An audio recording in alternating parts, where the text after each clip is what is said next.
Hey there, welcome to Takeaway with Sam Oches, a podcast from Nation's Restaurant News. I am Sam Oches, editor-in-chief here at NRN, and this is the show where I give you an all-access pass to the restaurant industry's most influential decision makers. This week, I'm talking with Michael Osanloo, the CEO of Portillo's. Michael has been with the iconic Chicago-based Italian beef brand now for 5 years, and Portillo's remarkable success in the past few years can largely be credited to the work that he and his team have done in building efficient systems and a people infrastructure that can sustain the brand's growth momentum. Today, Portillo's does a staggering 8.5 million plus average unit volume at about 80 locations. And it's on track in its evolution from a Chicago brand to a national brand. Michael joined the podcast to talk about how a servant leadership mentality is behind that success and how Portillo's maintains such a massive operation without the wheels coming off. In this conversation, you'll learn more about why you should provide white glove service to your most loyal fans, how efficiencies can be achieved by breaking your operation down into individual parts with dedicated employees, and why you should have a development plan for everyone.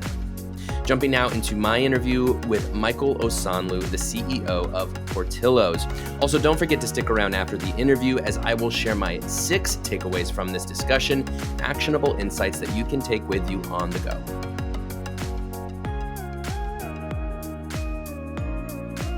Okay, I'm here with Michael Osanloo, the CEO of Portillo's. Michael, welcome to the podcast. Thanks so much for joining me today. Thank you, Sam. Excited to chat with you. Thanks for having me. Absolutely. So I don't think it is such a stretch to say Portillo's is one of the most exciting restaurants in America. You guys you're killing it, to use one phrase, and that killing it is seen in multiple ways. For starters, you guys are expanding. You guys are 80-ish locations by now, high 70s. That's right. We're 78 now. Yeah, as of today. 78 locations. Congratulations. You guys do unit level economics. Just you blow people's minds with how much money you're doing per restaurant. And I'm sure people want to know what the secret to that is. Yeah. But you guys also have a great talent program. And I really want to dig into that too, and just how you're investing in your people. So I guess I want to start by asking you about, you've been with this company now for a few years. I'm curious, if you look back over the last couple of years, how do you feel like the growth of this brand has been going compared to what you expected when you came in? Well, first, thanks for all the flattering comments about the business. I love this business. I will have been here 5 years come October 1st. So I'm approaching my 5-year anniversary. And I actually, I kind of took a big career bet based on all the things that you just said, because I so deeply believe in this company, to come here and to join it. And I would tell you that it's going as well as I could have hoped. We had obviously COVID nobody could have predicted it. It was just crazy what happened and how long it took, but it didn't stop this business from just chugging along, right? When I got here, it was a question of, is it a Chicago concept or is this a national concept? And so that was the big question mark. And so for me, I grew up in the Chicago area. I love an Italian beef sandwich, but it's a national concept, right? It's beef and bread. And so that was the bet I was making career-wise. And that's kind of what's borne out. I knew it was going to work, and it's working as well as I think anyone could have hoped. It certainly helps when you have the bear doing the marketing for you, right? You get the message of the Italian. Although some of the food hygiene issues on that show make me a little cringy. I know a lot of people who get PTSD watching that show, so yes. Not exactly the kitchen of a Portillo's, I'm sure.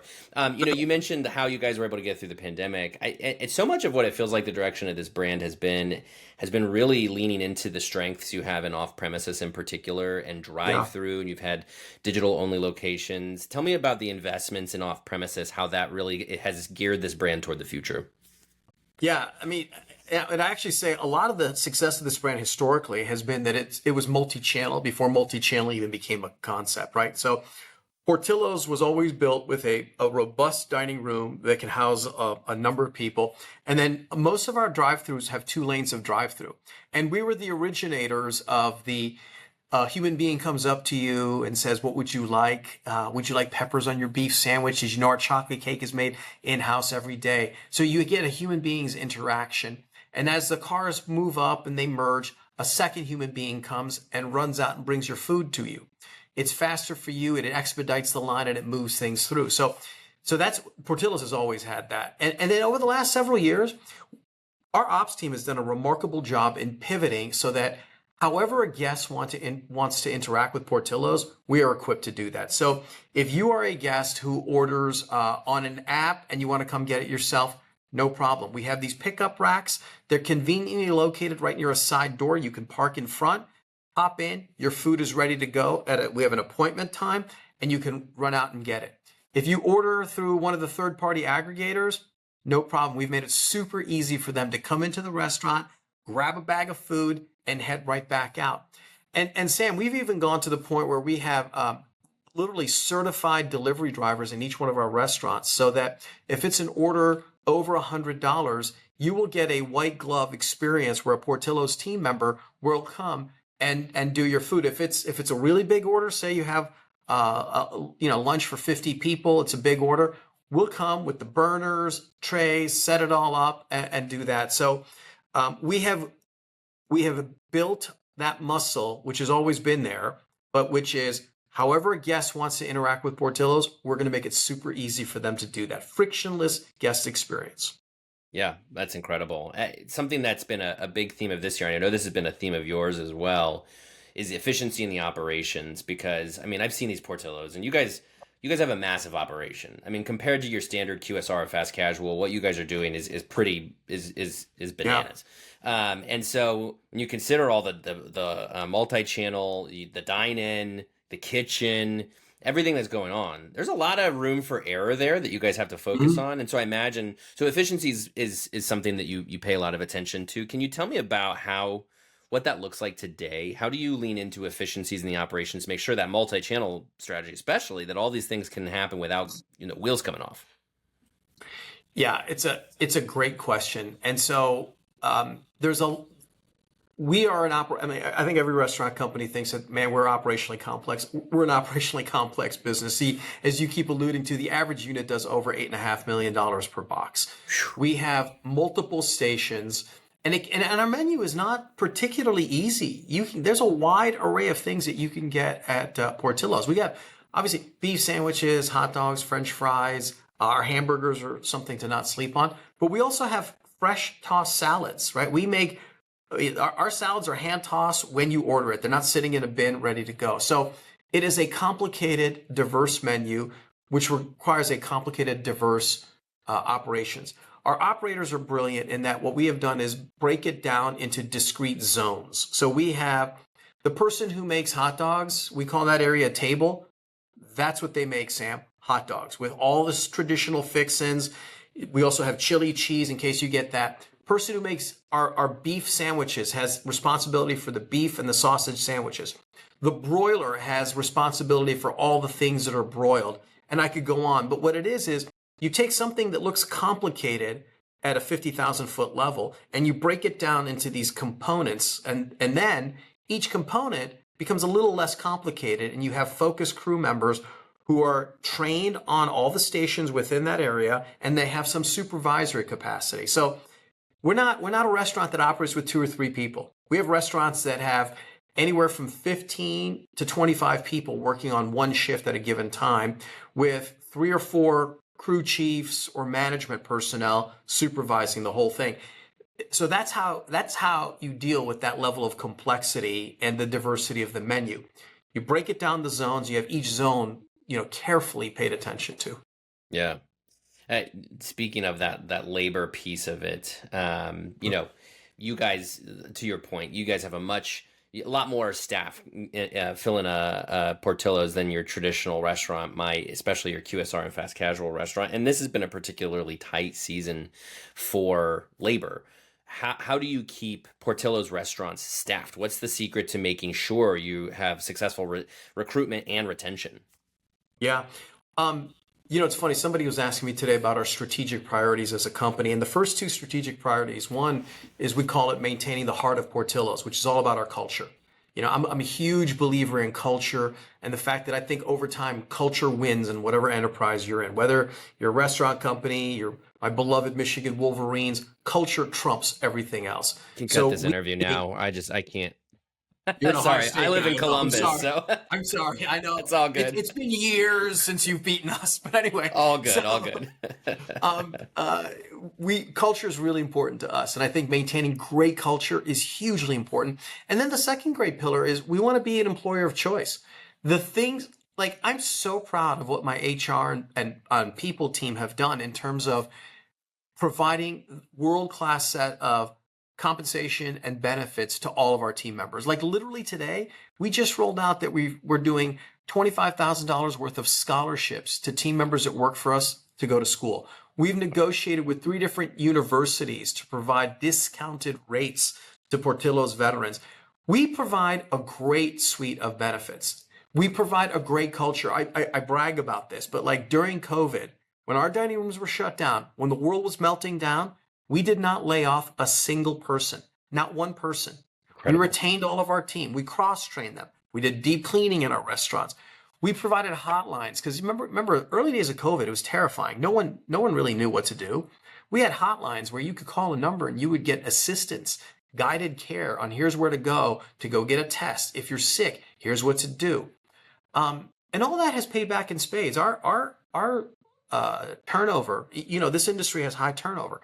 Our turnover at the hourly level is 30 to 40 percentage points better than our peer group, and it's 15 to 20 percentage points better at the manager level. There's hard costs associated with turnover, but there's a lot of soft costs associated with turnover. And so I'm very proud of what the teams have done. I'm very proud of how we position ourselves, but I'm really mostly proud of the fact that we take great care of and treasure our team members. Yeah, it's incredible. And certainly incredible too, because so much of Portillo's growth recently has been away from Chicago. I mean, for the longest time, the growth was really concentrated in that Midwest region. Now, Texas is a huge market for you guys. I know you're going farther afield. So that part of this I'm really curious about because the culture clearly is resonating. But how do you scale that? I mean, with some of the growth you guys are looking at, how do you scale a business doing $8.5 million in Chicago and expect it to become an $8.5 million business in Dallas? So it's a great question, and I'll give you the case study. So I'm a student of history, and I've been here almost 5 years, but there was other people here before me who were trying to scale it. And one of the lessons that I learned seeing the past was that we did not do well when we went to new markets with people who didn't know the brand. And so one of the disciplines that I and my management team have is we only open a restaurant when we have a Portillo's trained general manager. So somebody who's been with us for at least a year and has run another restaurant. That's when we know that person is ready to go open a new restaurant. So the case study is our one of our newest restaurants in the Colony in Texas. It's right next to Frisco, North Dallas. We opened that restaurant with a rock star general manager. She was running one of our biggest restaurants on Addison and Kimball in the city of Chicago. She happens to be a bilingual woman, deeply experienced at Portillo's. We moved a multi-unit manager down there because we're committed to the Dallas market. One of our very best multi-unit managers, also a bilingual woman, who goes down to Dallas and is now recruiting. And, Liz's job isn't to sit on top of a GM and manage one restaurant, but it's, I need a talent pipeline. I need development for the next 4 to 5 Dallas restaurants. In that Dallas restaurant at the Colony, we also moved 3 GMs down there to start as managers in there because they're going to be the next 3 GMs of Allen, Arlington, Fort Worth. We just opened Allen, super successful. We'll open Arlington in a couple of weeks, and we're going to open Fort Worth in another month and a half. But I view that as an insurance policy to make sure that a Portillo's feels like a Portillo's, that those volumes are scary. It's if you've worked at, pick your other favorite restaurant, you don't have $6,000, $7,000 hours at lunch. We have $6,000, $7,000 hours at lunch all the time. Wow. We have, when these restaurants open up, they're doing $40,000, $50,000 in the first couple of days, each day. Jeez. And that volume is intimidating. So you want somebody who's experienced it and can handle it.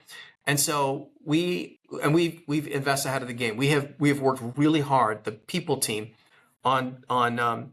So if I know that Sam wants to go down to Texas because you're sick of the Ohio weather, you want to go get good weather, you want sunshine, and you're a manager for us, we know what your skill set is. We now have development plans for everyone. We know that you're really good at these things, but you need to work on these things. We now have training modules for these things. Some of them are in person, some of them are online. Once we get you trained up, we'll make you a GM in your existing restaurant. You can do that for a year, and then you're ready to go run one of our new crown jewels. And so and it's taken a while to build that pipeline, but I'm really proud of is every restaurant in 23, all the restaurants we're opening in 24, I already know the GMs, who's assigned, who's getting that spot, and I know that they're all experienced general managers. There's no newbies running Portillo's. Wow. I mean, that's an incredible jump that somebody is making on behalf of Portillo's. They're moving their livelihood from Chicago to Texas, as an example. I imagine there must be a fair amount of showing your team members a trajectory. Like I mean, obviously you can invest in them with their pay and whatever, but you must be also laying this path before them years in advance to show them like, here's what we envision for you so that they can prepare to affect their livelihood for it. That's 100% right. It's funny. I'm smiling while you say this because we have a GM summit coming up in 2 weeks, and my presentation is about the great the opportunities in front of all of our GMs. What my expectations are, which are very high, but we think we pay among the best in class in fast casual or QSR for a general manager. I show a vision of the wealth accumulation opportunity for a GM at Portillo's, which ends in really outstanding numbers over a 10, 15-year career. Like, you're going to retire in a beautiful home and be really happy and comfortable. And because we provide really, really competitive pay, opportunity to earn up to 200% of your pay as a bonus. And then on top of that, you get stock every single year. So if you're a great general manager who is results oriented and wants to be great and measured against that, Portillo's is a wonderful place to be. Yeah. Wow. That's amazing. Again, we were previously we were supposed to speak at an event on leadership, but Florida hurricane season had other plans for us. But I wanted to talk to you there about leadership because obviously such an important part of Prosper, the event we were at, but an important part of this industry in general, which is to say that diversity, equity, inclusion is hugely important. Investing in your people in general is important. Executive ranks to general managers and store level frontline, of course, as well. So I want to make sure we touch on that too, because I want to hear from you how you personally invest in the leadership of Portillo's, because there's a real stewardship issue here, which is who are the future stewards of this brand. And there's also ensuring that you have that pipeline of talent always on hand, I guess you could say. So tell me about, you mentioned culture before, but tell me about that concept of just leadership in the Portillo's brand and how you invest. Yeah, it's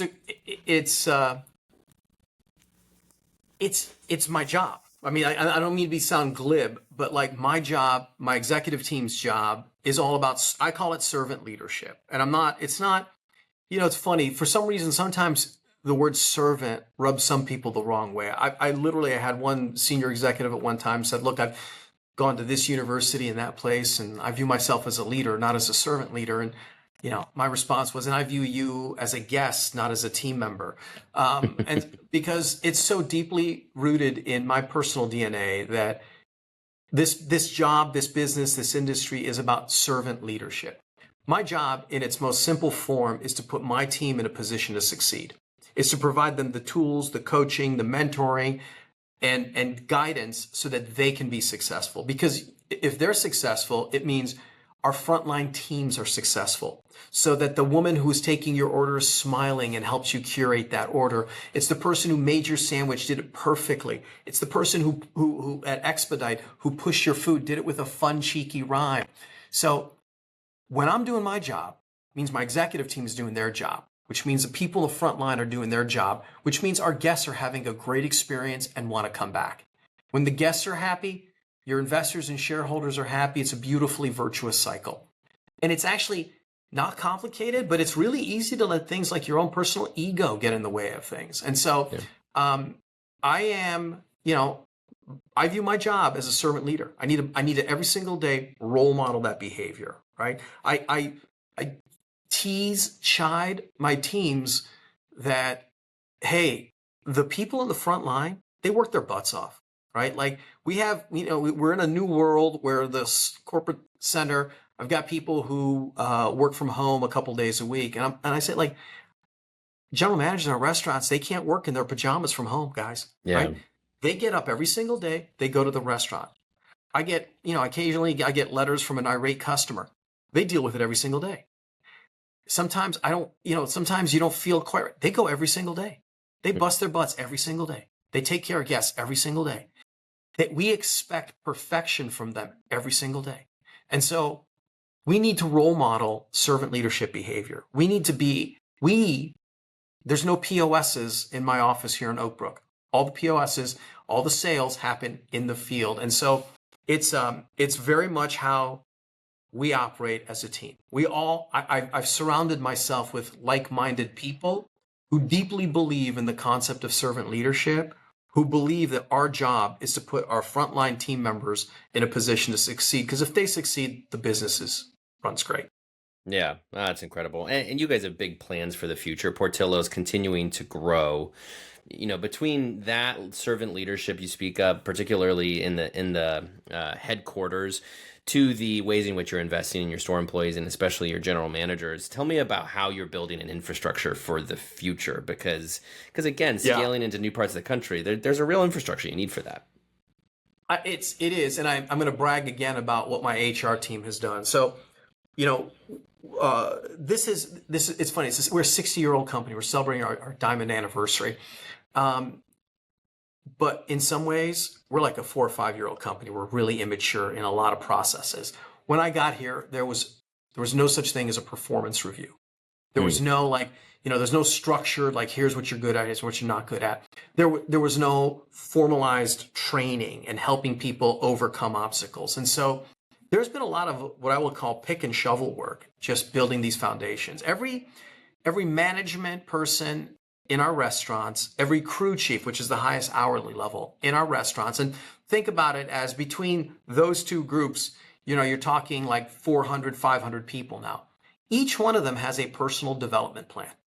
They know what they're good at. They know what they're not good at.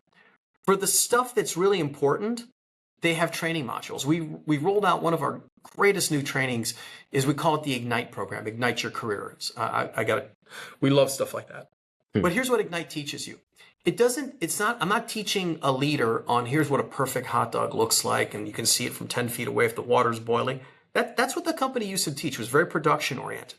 What we teach people now is, hey, here's how you have a tough conversation with someone who's not performing well. Here's when you do it. Here's when it's really important to be honest and transparent with people. Your job is to communicate. So think about the meetings you go to. How do you cascade that communication down to the team? Your job is to manage a schedule and have people pulling all the levers and be balanced and smart. And so, and I address these the folks doing the Ignite program, and I tell them, look, this stuff we're teaching you, here's the truth. It's going to make you great at other things in life. You're going to find you're a better parent when you know how to have real, honest conversations with your kids or your spouse. We're giving you amazingly marketable skills, and you can go anywhere and use them because every other company is going to want great, well-trained leaders. But we're doing this because this is how a company shows you how deeply it appreciates you, right? I want to teach every single one of you because we want every single one of you to grow to your heart's desire and as far as your skill set and your passion allow you to. And so that's how we build this pipeline. I love something my COO said today, which is, hey, look, my job is to develop leaders way in advance of the development team's ability to build restaurants. So, and I take that job really seriously. I'm growing leaders so that however many restaurants we're opening, I got a pipeline of leaders that I can say absolutely no problem.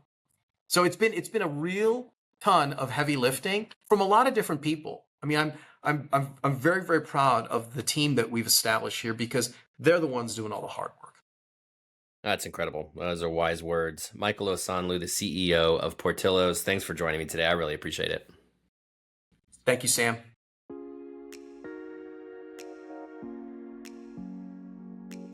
That was my interview with Michael Osanloo, the CEO of Portillo's. So what should you learn from this interview? Here are my 6 takeaways. My first takeaway is that you should provide white glove service to your most loyal guests.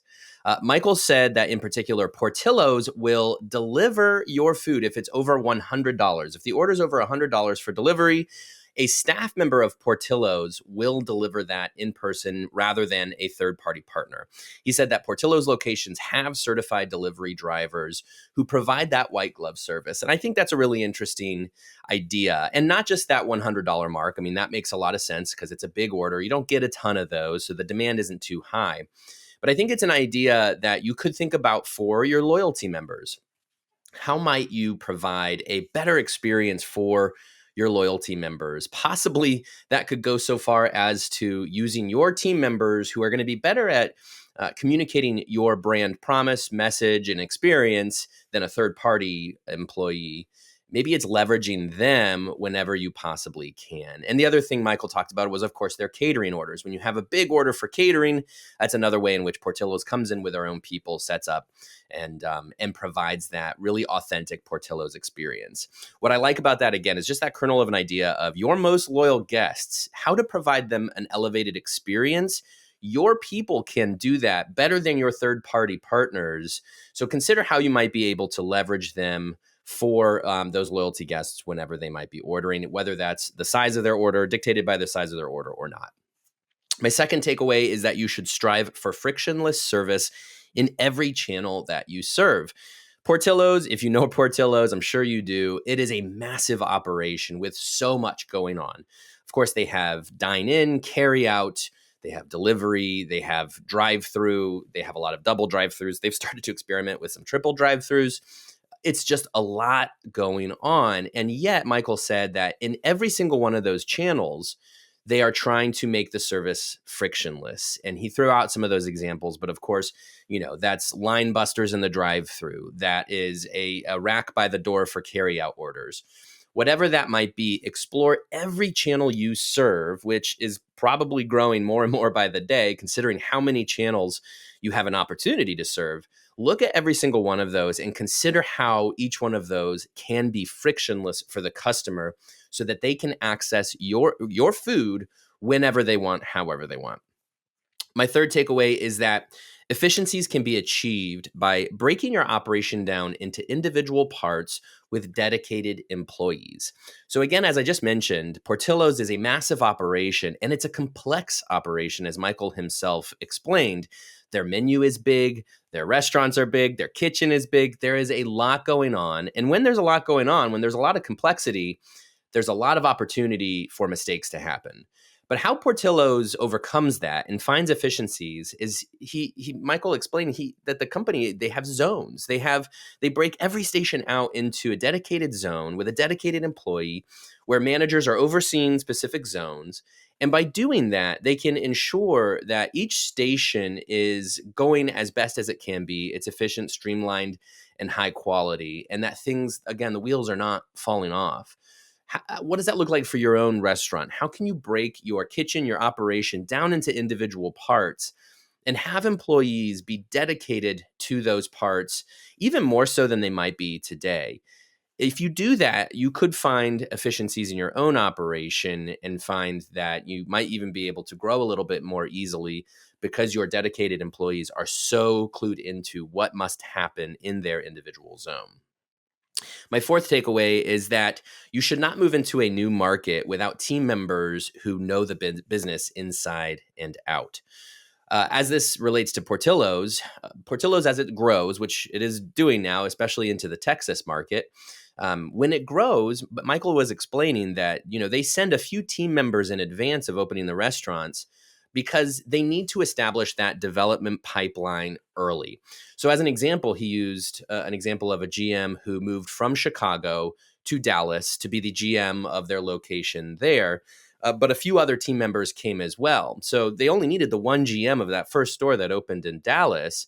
But those other team members who came, they would then become the GMs of the future locations that opened in Dallas. And as Michael explained, by doing this, they're creating a development pipeline, a talent pipeline for future development in the market that they're moving into. And he said, it helps to make a Portillo's feel like a Portillo's. Your people are going to know your brand the best. So if you move into a new market, yes, you could hire somebody there who is maybe a GM of another restaurant. You hire them to be your GM. You don't have to move any of your people. But they're not going to get the brand as well as your people get the brand, because they haven't been with your brand before and they haven't operated or worked in your restaurant in the market where you exist. They don't know it as well as those people who are in that market, in those stores, inside and out. They know the restaurant. So consider how you can move your team members into new markets ahead of growth there. Build that talent pipeline ahead of time, because it's going to build your runway for growth in that market when you do move. My fifth takeaway is that you should have a development plan for everyone. Michael said that they want to know the skill sets, they want to know the core strengths of every team member. They want to know what you're good at, and they want to know what you're not good at. And the reason why is that, again, it helps to build this development pipeline so that you might not be on track for a GM role, but that doesn't mean you can't be on track for some other role within the organization. Portillo's has such an impressive culture and people infrastructure because they are able to understand who their people are, what they're good at and not good at, and how they can train them to be better at what they're good at. And of course, be better at what maybe they're not good at, but they want to lean into the core strengths of the team members they have, because by doing that, again, you can really build that talent pipeline.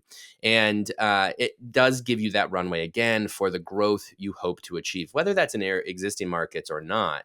Have a plan for every person in your system. Know how to train them, know what they're good at, and know how you can really lean into them and invest in them for the brand's growth into the future.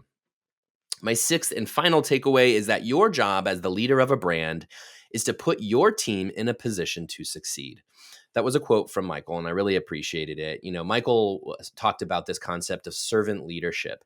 And what that means is that you should be a servant to your team members, to your employees, to everybody who has signed up to work for you and the brand that you lead.